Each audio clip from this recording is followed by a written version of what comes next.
ఆగ్నేయ బంగాళాఖాతంలో తీవ్ర వాయుగుండం సాయంత్రానికి తీరం దాటే అవకాశం ఉంది. గడిచిన 6 గంటల్లో 8 కిలోమీటర్ల వేగంతో పశ్చిమ వాయువ్య దిశగా కదులుతోంది. వేగం తగ్గే కొద్దీ బలం పుంజుకునే ఛాన్స్ ఉంది. పోర్ట్ బ్లెయిర్ కి పశ్చిమాన 550 కిలోమీటర్లు, చెన్నైకి తూర్పు ఆగ్నేయంగా 850 కిలోమీటర్లు, విశాఖపట్నానికి ఆగ్నేయంగా 880 కిలోమీటర్లు, కాకినాడకి ఆగ్నేయంగా 880 కిలోమీటర్ల దూరంలో కేంద్రీకృతమైంది. అక్టోబర్ 28 సాయంత్రానికి కాకినాడ సమీపంలో తీవ్ర తుఫాన్గా తీరాన్ని దాటే అవకాశం ఉందని ఐఎండీ అంచనా వేసింది. గరిష్టంగా గంటకు 90 నుంచి 100 కిలోమీటర్ల వేగంతో గాలులు వీనున్నాయి.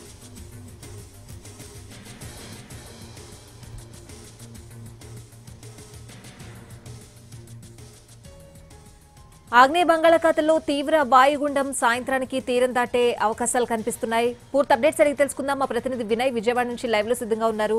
వినయ్, అక్కడ వెదర్ ఏ విధంగా ఉంది, అప్డేట్స్ ఏ విధంగా ఉన్నాయి?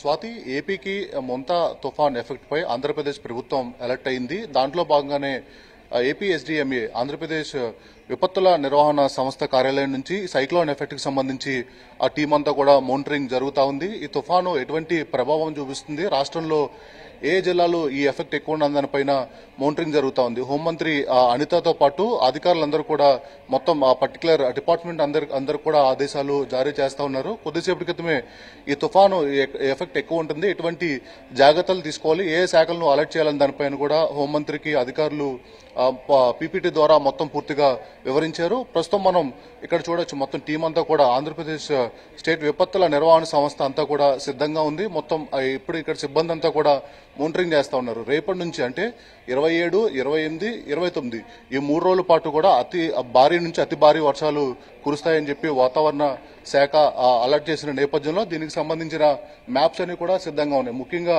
మనం చూడొచ్చు, అంటే 27 అయితే మొత్తం పూర్తిగా అటు 3 జోన్ల కింద దీన్ని డివైడ్ చేశారు. అటు ఎల్లో, ఆరెంజ్, రెడ్ మొత్తం పూర్తిగా 3 జోన్లు కూడా ఇక్కడ డివైడ్ అయి ఉన్నాయి. అయితే మొత్తం మనం చూసుకోవచ్చు, రేపు నుంచి అతి భారీ వర్షాలు కురిసిన నేపథ్యంలో రేపు ఏ జిల్లాలకు ఎక్కువ ప్రభావం ఉన్నదని ఒకసారి మనం చూస్తే ఇక్కడ ఖచ్చితంగా రెడ్ మార్క్ అంతా కూడా మనకు కనిపిస్తూ ఉంది. బాపట్లలో రేపు ఎక్కువ ప్రభావం ఉండబోతా ఉంది.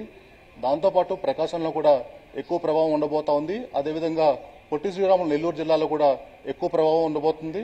అదేవిధంగా వైఎస్ఆర్ కడపలో కూడా ఎక్కువ ప్రభావం ఉండబోతా ఉంది. దాంతోపాటు అన్నమయ్యలో కూడా ఎక్కువ ప్రభావం ఉండబోతుంది. దాని తర్వాత చూస్తే ఒకటి మనం అటు పల్నాడు, నంద్యాల, గుంటూరు, కృష్ణా, గోదావరి, కోనసీమ ఈ జిల్లాలో కూడా ఎఫెక్ట్ ఉండబోతోంది. ఇది మొత్తం మనం చూసుకున్నట్టయితే 27 అంటే రేపు సంబంధించిన మ్యాప్ ఇది. ఇక్కడ 28లో మనం చూసుకున్నట్టయితే 28వ తారీఖు కూడా పూర్తిగా అటు రెడ్ అలర్ట్ అంతా కూడా జారీ చేసింది. 28వ తారీఖున వైఎస్ఆర్ కడప, ప్రకాశం, పల్నాడు, బాపట్ల, గుంటూరు, కృష్ణా, వెస్ట్ గోదావరి, ఏలూరు, ఈస్ట్ గోదావరి, కాకినాడ, అదేవిధంగా కోనసీమ ఈ జిల్లాల్లో ఎక్కువ ప్రభావం ఉండబోతా ఉంది.